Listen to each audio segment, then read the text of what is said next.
The superintendent of the Freeman School District held a news conference. In it, he described Strahan as a nice, quiet, polite kid. KREM 2's Whitney Ward was at that press conference where the superintendent also discussed their plans to reopen on Monday.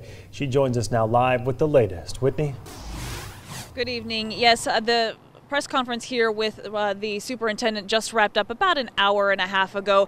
Before I talk about that, though, I want to show you just the growing memorial that is here outside of Freeman High School. It has been a very steady stream of people bringing balloons and flowers and handwritten signs here. Some of these are sealed envelopes with private messages inside, presumably for the victims and for their families as well. Lots of people here from the community also don't know necessarily the people who were a part of this tragedy yesterday, but just wanted to let them know that they have this community's support. When I was talking with the superintendent earlier today, he wanted to make a couple of things very clear, and that is that they feel an incredible showing of support from this community and even far beyond. They have talked about neighboring school districts who have reached out. They have also talked about Marysville-Pilchuck, of course, which also had a school shooting here just about 2 years ago.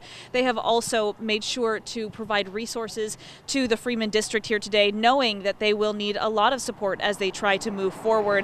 I asked specifically how many students may need specialized counseling as far as having witnessed the shooting itself yesterday. I'm told there were dozens of students in that hallway who witnessed the horror, and they have made it very clear that there will be counseling available for them for as long as it takes. Again, they did say that school will start on Monday.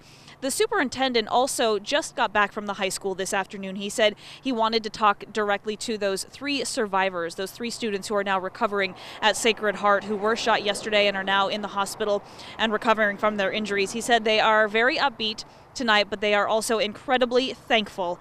And he wanted to make sure that he specifically mentioned the 3 heroes who played a huge role in preventing even more death yesterday here at the high school. One is Sam Strahan, the young man who tried to confront the shooter and was ultimately shot and killed, as well as the school resource officer, Ron Nye, who ended up helping to apprehend the suspect, as well as the custodian, Joe Bowen. He said that all 3 of them are struggling today. Obviously, the families of Sam Strahan the most, and Joe Bowen, of course, he said, is struggling today. He did show up at the meeting today for faculty. All 3 of those people who have been affected by this certainly feeling the impact of what happened yesterday. He wanted to make sure that everyone knows about their heroic actions. Take a listen. I just know that Joe did what Joe does every day, and that's that he was here for kids. He's always available. He happened to be where he always is when the school day starts, in the hallway with kids, checking in with staff and students and administrators. And knowing Joe like I do, Joe would be the first person to run to a difficult situation, and that's exactly what he did. So we're lucky we have Ron, and our thoughts go out to him because he's going through a grieving process as well, having to be one of the first people there.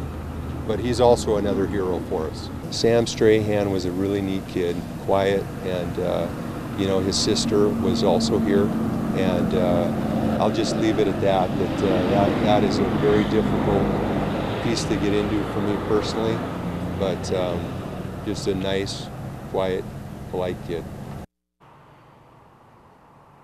Obviously just an incredible loss of that young man, Sam Strahan, and everyone's certainly feeling that loss today.